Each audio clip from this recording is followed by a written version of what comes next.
In 2024, I taught 800 students over 20 courses, and my math sucks, but I think that amounts to about one out of every 10 students at my college going through one of my classes. That's crazy.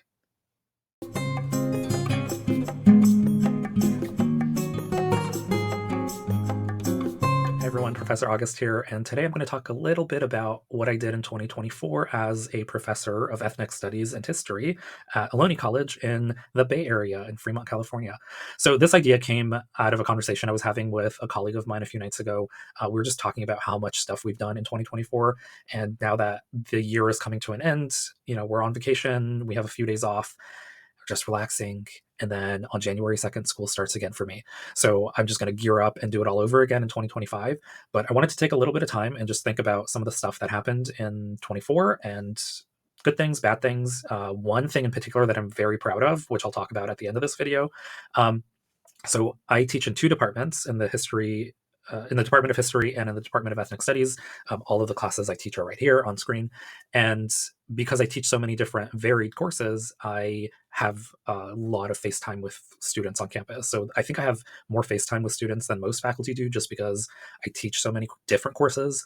And there's also a law that was passed here in California a couple of years ago that requires students to pass through my department, Ethnic Studies.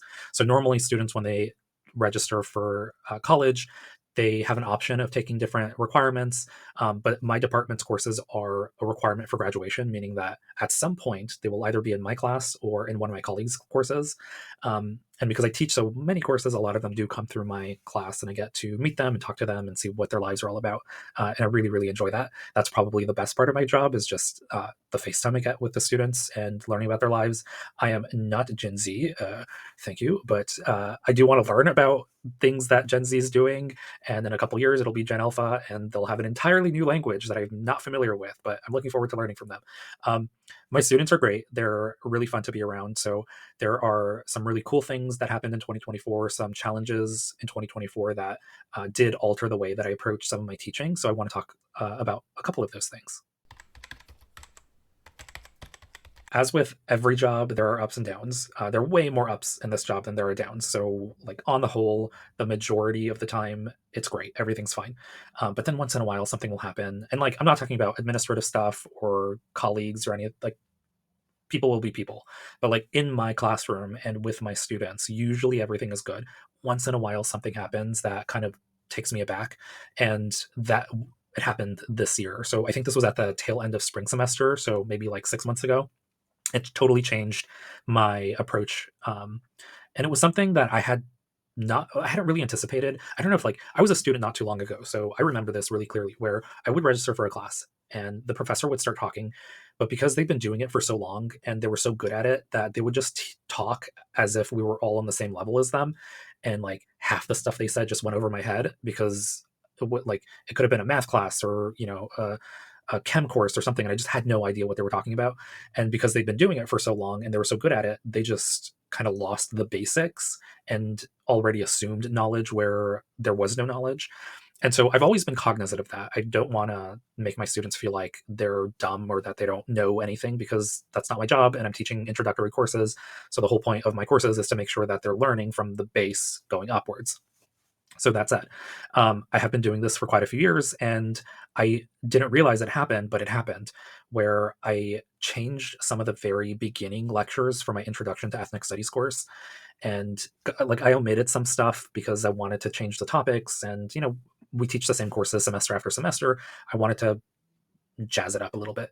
And so I changed some of the topics, but inadvertently, I got rid of a really important lecture, which would normally happen at the very beginning of the semester, where I would explain to them the rationale for why I chose to teach in this department and why I chose to even apply for this job and continue educating students on issues of ethnic minorities.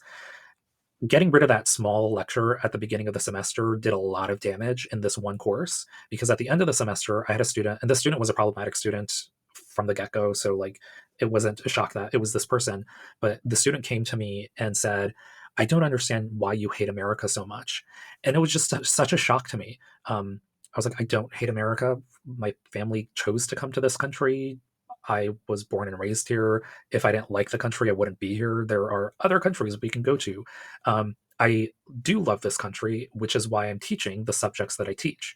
But it occurred to me that the reason why the student thought I hate the country is because the course is primarily looking at history from the narrative viewpoint of minorities, as opposed to the traditional narrative viewpoint that we all learn when we're in elementary school, like George Washington and Abraham Lincoln, and like all the good stuff. This is a college course on minorities, and minorities historically in this country have not had an easy time. And so we look at immigration history, and we look at anti-immigration laws and laws against specific minorities. And so it's a tough course to be in if your viewpoint is America is perfect, nothing's wrong with America, and if you don't like it, just leave. That's not what this is, and that's not what this country is. And so I had to go back and look at the lecture that I'd gotten rid of, which it occurred to me, okay, sometimes we need building blocks. Sometimes we have to start from the very base and build up to a certain subject. And so they cut this portion out of this larger lecture, which I think did cause some damage because it's a building block to a bigger subject that we talk about. And I always quote this at the beginning of my courses, but for some reason this semester I chose not to. And it's a James Baldwin quote in which he says, "I love America more than any other country in the world, and exactly for this reason, I insist on the right to criticize her perpetually." And that really speaks to the reason why I teach what I teach, which is to say, I love this country and I see the potential. And I think a lot of us see the potential in this country, which is why we fight and fight and fight and are activists and want to make this place better for everybody. We don't want censorship of books. We don't want censorship of language. We don't want to ban people from coming to this country. We don't want to build walls. We want to tear down walls. And so that's my field. But without the context of the why am I doing this? I found that this one particular student who has a particular political viewpoint approached the course as uh, antagonistically. So the student approached from day one not wanting to learn certain topics, not wanting to focus on certain topics because the topics are difficult to deal with. And also, it undermines the fallacy that America is perfect. This isn't a perfect country, and it never was a perfect country, and it never will be a perfect country, but we work towards perfection by criticizing and implementing change. And so after this happened a few months ago, it occurred to me that I really do have to reevaluate and go back to the basics when I'm teaching because my students are thinking the same thing that I was thinking when I was a student. This professor is jumping in at 100 and I need them to start at like 10 and help me get to 100. And so that was kind of the biggest challenge that I faced in the classroom this year. My absolute favorite thing that I did this year was working with students in my fall semester course to produce this gigantic volume called Band Voyage, the Ohlone College band book project. We were really lucky to get funding from an entity on campus called the Linton Center for History and the Public Good, and our department, the Ethnic Studies department, had access to a chancellor's office grant to implement ethnic studies on campus. So this happens once in a while where the college receives money, and when the administrators divert those funds to faculty, so faculty can do cool stuff, cool things come out. And this is one of the projects that came out of the access to those funds. Hopefully, I can continue this every year, every fall semester with my Intro to Ethnic Studies course. I had my students learn about book banning processes across the United States, and oftentimes they're in conservative school districts or conservative states, but they also happen a lot in California and Illinois and New York. It really only just takes one parent or a group of people who don't want to see a story told, and they can then request to censor those books for children or to censor the libraries, prevent them from having them. And that's a huge concern to people like me and to a lot of other people because censorship is not great. We want to make sure that students, regardless of their backgrounds, regardless of their gender, sexuality, religion, identity, ethnic background, racial background, whether their parents speak English or not, we want to make sure that all those stories are continued to be told in children's stories and children's books. So kids have access to those books and parents have access to those books so they can read them to their kids.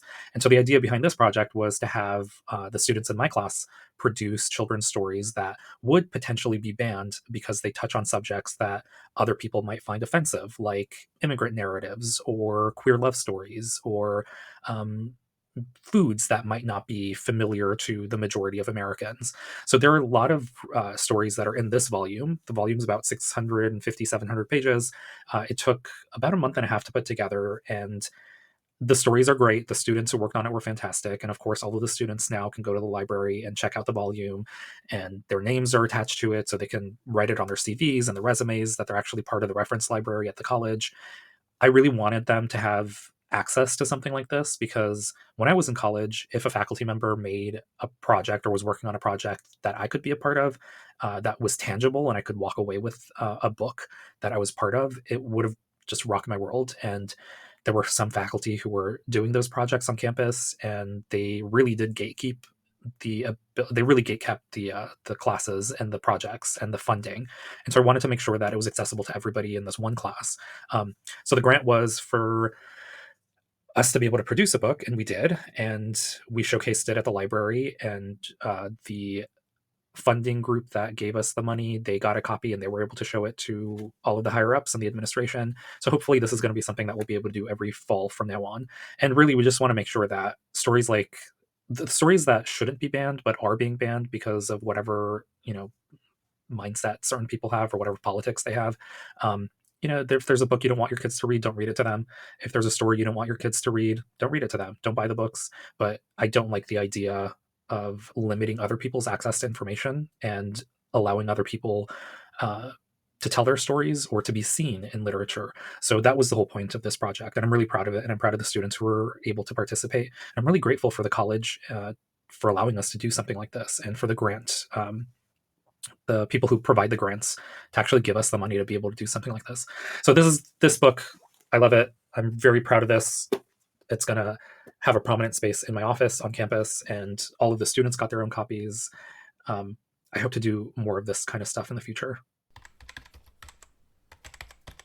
In 2025, I think I'm going to continue doing a lot of what I've been doing, but adding a few more things onto my plate. So I still have a number of courses I'll be teaching in ethnic studies.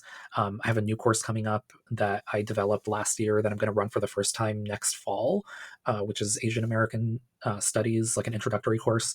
And then in the history department, I'll continue teaching the same courses I've been teaching. And I think if everything works out, I'm working with a different department or different division to get some language courses built out. So we have a huge Afghan diaspora in Fremont and around the Bay Area. So I'd like to get some Persian language courses going so that students whose parents speak Dari or Farsi can take my courses. So that's kind of the plan for 2025, is just to add a couple more courses, flesh those courses out a little bit, add courses that will draw the community into the college, and then work towards expanding the number of students I reach and doing more cool projects like the one I managed to do this fall. If the funding's there, the projects get done. So I'm hoping we can get access to some more dollars to be able to put some cool things out.